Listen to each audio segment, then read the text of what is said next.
माणिकराव कोकाटेंचं पुन्हा एकदा वादग्रस्त विधान समोर आलंय। कृषी मंत्री पद ही ओसाड गावची पाटीलकी असं कोकाटे म्हटलेत। मला हे खातं जाणीवपूर्वक दिलं गेलंय, कोकाटेंनी असं म्हटलेलं आहे। छत्रपती संभाजीनगरमध्ये माणिकराव कोकाटे यांनी हे वक्तव्य केलंय। माणिकराव कोकाटे यांचं पुन्हा एकदा वादग्रस्त वक्तव्य। कृषी मंत्री पद ही ओसाड गावची पाटीलकी असल्याचं कोकाटे यांनी म्हटलेलं आहे। मला हे खातं जाणीवपूर्वक दिलं गेलं असं देखील कोकाटे म्हटलेले आहेत। छत्रपती संभाजीनगरमध्ये माणिकराव कोकाटे यांनी हे वक्तव्य केलं।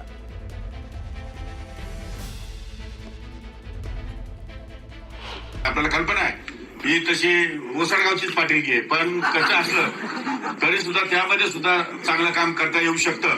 हा पण एक आपल्याला हे पण एक उदाहरण आपल्याला महाराष्ट्रामध्ये द्यायचंय। मी तुम्हाला सांगू इच्छितो की आजही देशामध्ये महाराष्ट्र अव्वल नंबर 1 आहे। माणिकराव कोकाटे यांनी पुन्हा एकदा वादग्रस्त विधान केलेलं आहे। कृषी मंत्री पद ही ओसाड गावची पाटीलकी आहे, मला हे खातं जाणीवपूर्वक दिलं आहे असं कोकाटे म्हटलं। हिंदी आता मुंबईची बोलीभाषा झाली आहे। हिंदी ही आमची लाडकी बहीण आहे असं वक्तव्य राज्य परिवहन मंत्री प्रताप सरनाईक यांनी केलंय। सरनाईकांनी केलेल्या वक्तव्यामुळे नव्या राजकारणात नव्या वादाला तोंड फुटण्याची शक्यता आहे। हिंदी भाषेवरील वक्तव्यावरून उबाठाचे खासदार संजय राऊत यांनी प्रताप सरनाईकांवर हल्लाबोल केला। ही त्यांची मुख्य भूमिका आहे का असा सवाल खासदार संजय राऊत यांनी उपस्थित केलाय। बहुचर्चित ठाणे एलिव्हेटेड रोड आणि टनल प्रोजेक्टला पुन्हा एकदा ब्रेक लागलाय। या प्रकल्पाचं कंत्राट रद्द करण्याचा आदेश सुप्रीम कोर्टानं दिलाय। सार्वजनिक हिताचं कारण देत दोन्ही महत्त्वाकांक्षी प्रकल्पांच्या निविदा रद्द करण्याचा आदेश सुप्रीम कोर्टानं दिलाय। स्थानिक स्वराज्य संस्थांच्या निवडणुकीच्या पार्श्वभूमीवर ठाकरे बंधू एकत्र येण्याच्या चर्चांना पुन्हा उधाण आलंय। ठाकरेंची शिवसेना आणि मनसे युतीची सुरुवात डोंबिवलीतून होणार असल्याची माहिती सूत्रांनी दिली आहे।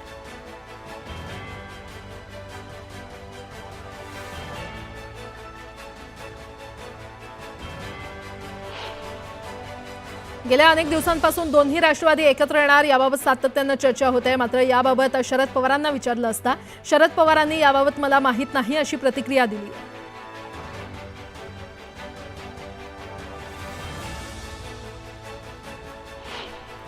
सरकारच दिवाळखोर आहे, या सरकारकडे पैसा नाही, पैसा वाचवण्यासाठी सरकारचे सर्व उद्योग सुरू आहेत अशी टीका लाडकी बहिणी योजनेवरून एकनाथ खडसे यांनी केली।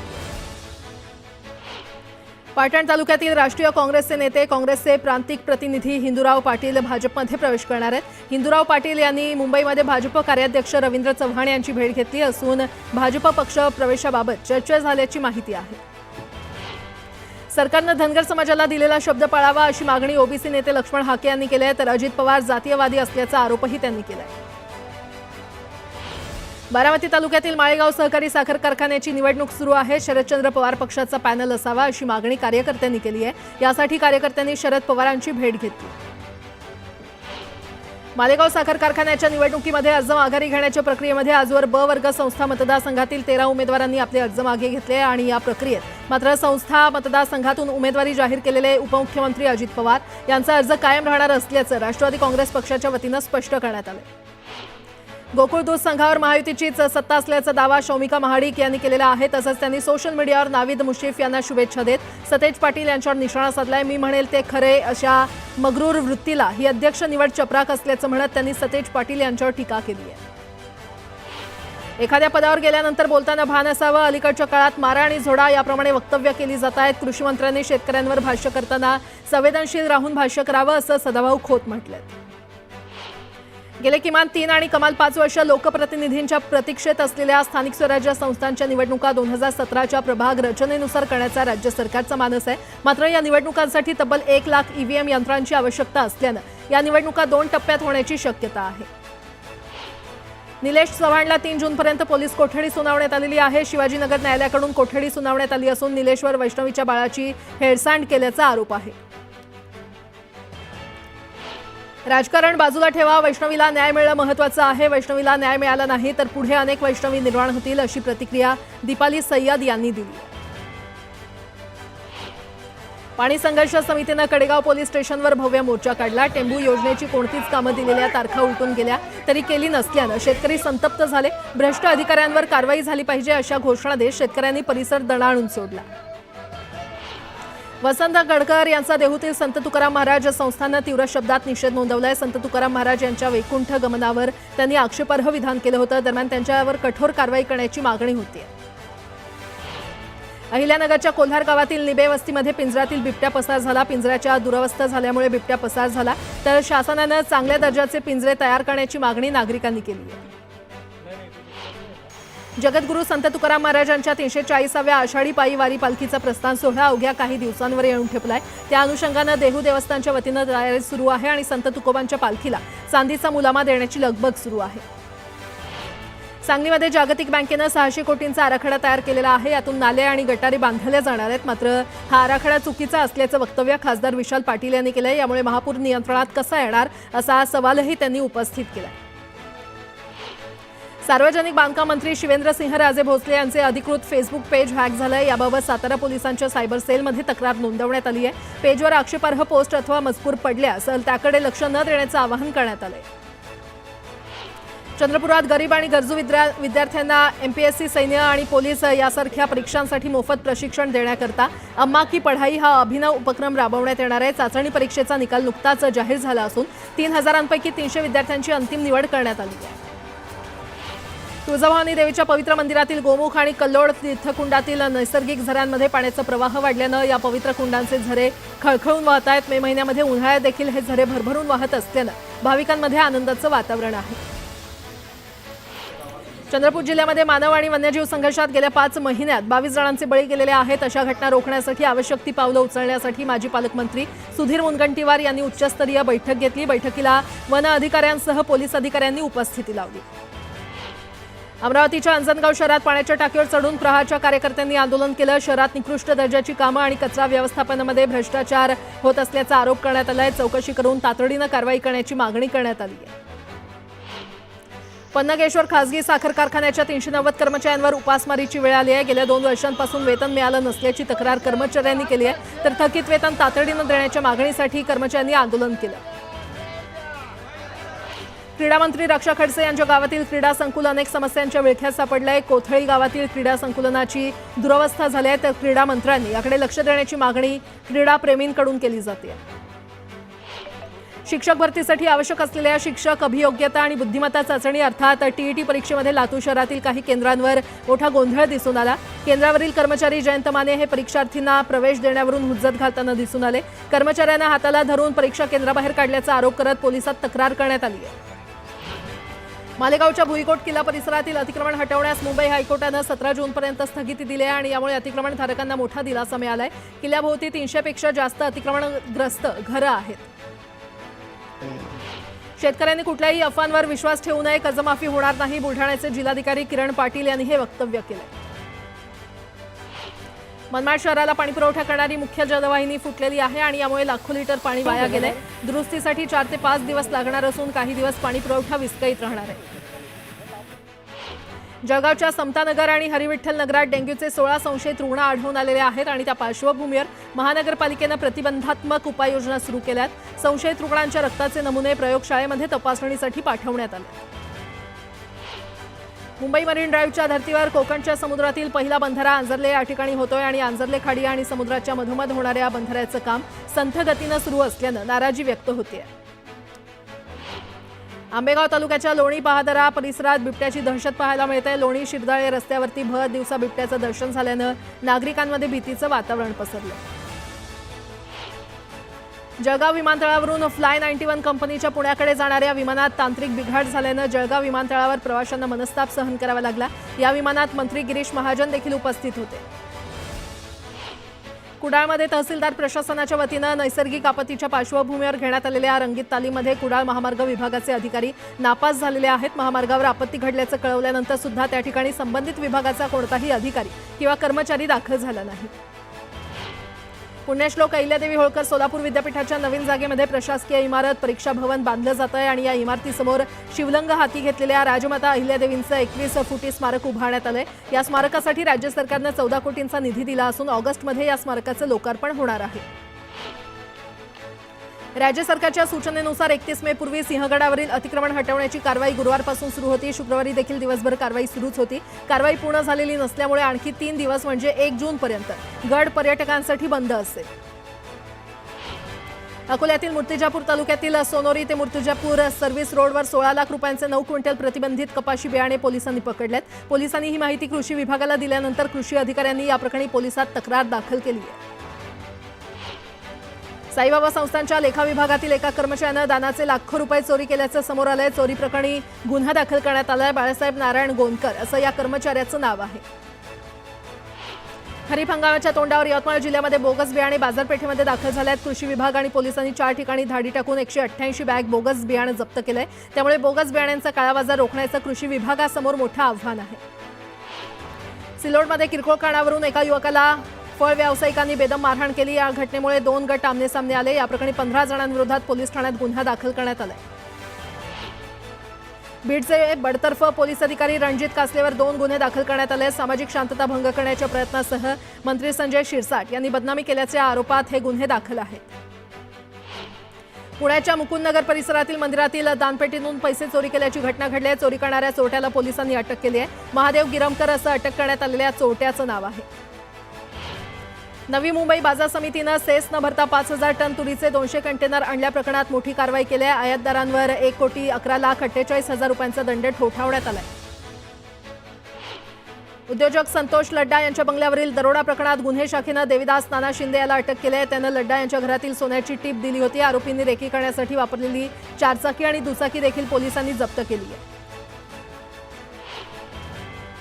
सांगली जिल्हा मध्यवर्ती बँकेच्या जत तालुक्यातील बाज येथील शाखेमध्ये शाखाधिकारी आणि लिपिकाकडून शासकीय निधीतील सुमारे 30 लाखांच्या अपहाराची चौकशी सुरू आहे. बँकेनं शाखाधिकारी संदीप सोलनकर आणि शिपाई कोंडिबा खरात या दोघांना तडकाफडकी निलंबित केलंय. गोंदिया जिल्ह्यामध्ये सकाळपासून पावसानं हजेरी लावली आहे. पावसानं वातावरणात गारवा निर्माण झाला असून शेतकऱ्यांचं मोठं नुकसान होण्याची भीती आहे. दमदार पावसाचा धाराशिवमधील अशोक जिल्ह्याला मोठा दिलासा मिळालेला आहे. पाण्याअभावी कोरड्या पडलेल्या धरणाच्या पाणीसाठ्यात 30% वाढ झाली आहे. गेल्या 2 दिवसांपासून मोसमी वारे एकाच जागेवर रेंगाळलेले आहेत. पुढील काही दिवस संपूर्ण राज्यात पावसाचा जोर कमी राहणार आहे. तर काही भागात हलक्या ते मध्यम सरी बरसतील. मात्र मुसळधार पावसाची शक्यता नसल्याचं हवामान खात्यानं स्पष्ट केलं. महाराष्ट्र राज्य रस्ते विकास महामंडळाकडून सुरू असलेल्या विविध रस्ते विकास कामांचा वेग आढावा तसंच मुंबई नाशिक महामार्गावरील शक्य तेवढी कामं पावसाळ्यापूर्वी पूर्ण करावीत असे निर्देश उपमुख्यमंत्री एकनाथ शिंदे यांनी दिलेत. तसंच नाशिक महामार्गावरील वाहतूक सुरळीत व्हायला हवी असंही शिंदे यांनी अधिकाऱ्यांना बजावलंय. इवे ट्रान्स प्रायव्हेट लिमिटेड कंपनीकडून 5,000 इलेक्ट्रिक बस भाडेतत्वावर घेण्याबाबत करार करण्यात आला आहे. प्रवाशांना या बसेसच्या माध्यमातून सुविधा मिळण्यासाठी नवीन वेळापत्रकानुसार महाराष्ट्र राज्य मार्ग परिवहन महामंडळाला ई बसचा पुरवठा करावा असे निर्देश परिवहन मंत्री प्रताप सरनाईक यांनी दिले. ठाणे पालिकेनं नुकतीच 91 जणांना पदोन्नती दिलेली आहे आणि त्यानंतर आता पालिकेमध्ये रिक्त असलेल्या अत्यावश्यक सेवेतील जागा भरण्याचा निर्णय घेतलाय. यामध्ये अभियांत्रिकीची 66 आणि अग्निशमन विभागातील 382 फायरमनची पदं ही टप्प्याटप्प्यानं भरण्याचा निर्णय घेतलाय. इंडिगो एअरलाइन्सच्या देशभरातील सुमारे 26,000 कर्मचाऱ्यांना वर्षातून 2 वेळा वेतनवाढ देण्याचा निर्णय कंपनीनं घेतलेला आहे. कंपनीच्या व्यवस्थापन समितीच्या वरिष्ठ अधिकाऱ्यांशी झालेल्या बैठकीत हा निर्णय घेण्यात आल्याचं भाजपचे कार्यकारी अध्यक्ष रवींद्र चव्हाण यांनी सांगितलं.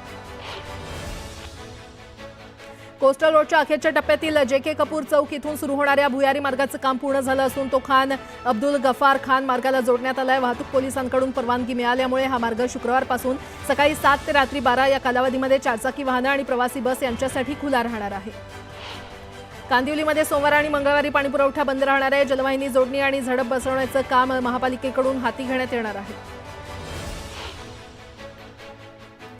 उपनगरीय रेल्वे मार्गावरील रुळांच्या दुरुस्तीसाठी रविवारी मध्य रेल्वे मार्गावर मेगा ब्लॉक घेण्यात येणार आहे. मध्य रेल्वेचा सीएसएमटी ते विद्याविहार अप आणि डाऊन धीम्या मार्गावर आणि हार्बर मार्गावरील सीएसएमटी चुनाभट्टी वांद्रे अप आणि डाऊन मार्गावर मेगा ब्लॉक असेल. 2 जूनच्या पहाटे 1 वाजेपर्यंत म्हणजेच सलग 36 तास 5व्या मार्गावर आणि यार्ड मार्गावर जम्बो ब्लॉक घेण्यात येणार आहे. खडवली पश्चिम परिसरातील स्टेशन रोडवर खड्ड्यांचं साम्राज्य निर्माण झालंय आणि यामुळे वाहनधारकांना नाहक अडचणींचा सामना करावा लागतोय. तातडीनं रस्ता दुरुस्त न केल्यास नागरिकांनी आंदोलनाचा इशारा दिलाय. यंदा मुंबईमध्ये मोसमी पाऊस लवकरच दाखल झाला असला तरी मुंबईकरांना उकाडा सहन करावा लागत आहे आणि मुंबईकर शुक्रवारी देखील घामाच्या धारांनी हैराण झाले होते. दरम्यान गेल्या 2 दिवसांपासून पावसानं विश्रांती घेतली आणि त्यामुळे अधूनमधून जाणवणारा गारवा देखील अनुभवता येत नाहीये.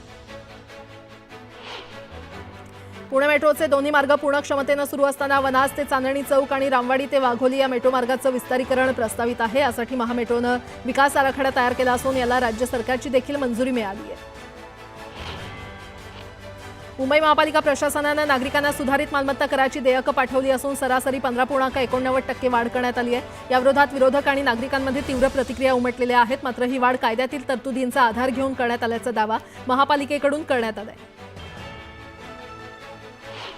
पुणे महापालिकेमध्ये प्रतिनियुक्तीवर आलेल्या उपजिल्हाधिकारी दर्जाच्या अधिकारी प्रतिभा पाटील आणि आशा राऊत यांची नगर परिषद प्रशासन संचालनालयानं मुंबईमध्ये बदली केली। पाटील यांच्याकडे सामान्य प्रशासन, दक्षता आणि मालमत्ता व्यवस्थापन या विभागाची जबाबदारी होती, तर आशा राऊत यांच्याकडे शिक्षण विभाग आणि परिमंडळ 3च्या उपायुक्त पदाची जबाबदारी होती। पुणे शहरात सगळीकडे बेकायदा होर्डिंगचे पे फुटलेले असतानाही अवघे 20 बेकायदा होर्डिंग असल्याचा अजब दावा महापालिकेने केलेला होता आणि हा प्रकार उघडकीस आणल्यानंतर अवघ्या 2 दिवसातच महापालिकेनं 11 बेकायदा होर्डिंग जमीनदोस्त केले। संजय गांधी राष्ट्रीय उद्यानाच्या हद्दीतील पुनर्वसन रखडलेल्या 18,000 कुटुंबांना आता मुंबई बाहेर ठाणे जिल्ह्यामध्ये हलवण्याच्या हालचाली सुरू आहेत। याला येथील नागरिकांनी विरोध केलाय। जनता दल, सेक्युलर पक्ष आणि मूलभूत अधिकार संघर्ष समितीनं निश्चित केलेल्या मरोळ मरोशीतील जागेतच पुनर्वसन करावं अशी मागणी केली आहे।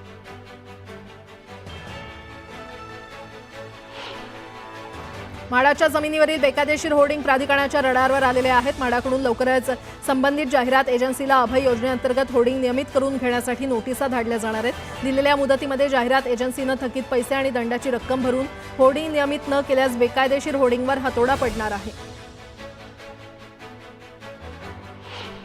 मुंबईत ऑटो रिक्षा आणि टॅक्सीचं रिकॅलिब्रेशन नसल्यास उद्यापासून दंड आकारण्यात येणार आहे। उद्यापासून ऑटो रिक्षा, टॅक्सीला दर दिवशी 50 रुपये याप्रमाणे दंड आकारण्यात येणार आहे। मीराभाई तर्फे कायमुख, उन्नत आणि भुयारी मार्ग प्रकल्पासाठी काढलेल्या 2 निविदा रद्द करण्याची नामुष्की मुंबई महानगर प्रदेश विकास प्राधिकरणावर ओढवली आहे। सर्वोच्च न्यायालयानं नव्यानं निविदा प्रक्रिया राबवणार की सुरू असलेल्या निविदेला स्थगिती देऊ असा इशारा दिला होता आणि त्यानंतर हा निर्णय घेण्यात आलाय।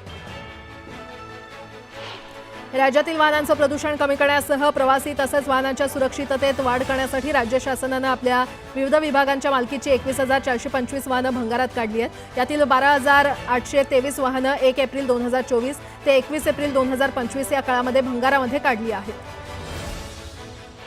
मुंबईतील जे सुपर स्पेशालिटी रुग्णालयाचं बांधकाम डिसेंबर महिन्यामध्ये पूर्ण होणार असून सुपर स्पेशालिटी विभागासाठी 272 कोटींचा निधी मंजूर केलाय। विशेष म्हणजे हा निधी आशियाई विकास बँकेच्या प्रकल्पामधून उपलब्ध झालाय। मुंबईत सोमवारी झालेल्या पहिल्याच पावसात नालेसफाईचे महापालिकेचे दावे वाहून गेलेत। नालेसफाईची कामं पूर्ण करण्यासाठी शनिवार 31 मे रोजी डेडलाईन असतानाही आतापर्यंत मोठ्या नाल्यांची 91% तर छोट्या नाल्यांची 64% सफाई झाली आहे। देशाचा परकीय चलन साठा 23 मे रोजी संपलेल्या आठवड्यामध्ये 6.99 अब्ज डॉलरनं वाढून 692.72 अब्ज डॉलरवर पोहोचल्याची माहिती रिझर्व्ह बँकेनं दिलेली आहे। 16 मे रोजी संपलेल्या आठवड्यात एकूण परकीय चलन साठा 4.89 अब्ज डॉलरनं घटून 685.73 अब्ज डॉलर झाला होता। 7 वर्षात भारताचा आर्थिक विकास मंदावल्याचं समोर आलंय। जानेवारी ते मार्च या तिमाहीमध्ये देशाचा आर्थिक विकास दर हा 7.4% मंदावलाय आणि त्यामुळे 2024-25 मध्ये देशाचा विकास दर हा 6.5% खाली आलाय। गेल्या 4 वर्षांचा विचार केल्यास हा निच्चांकी दर आहे।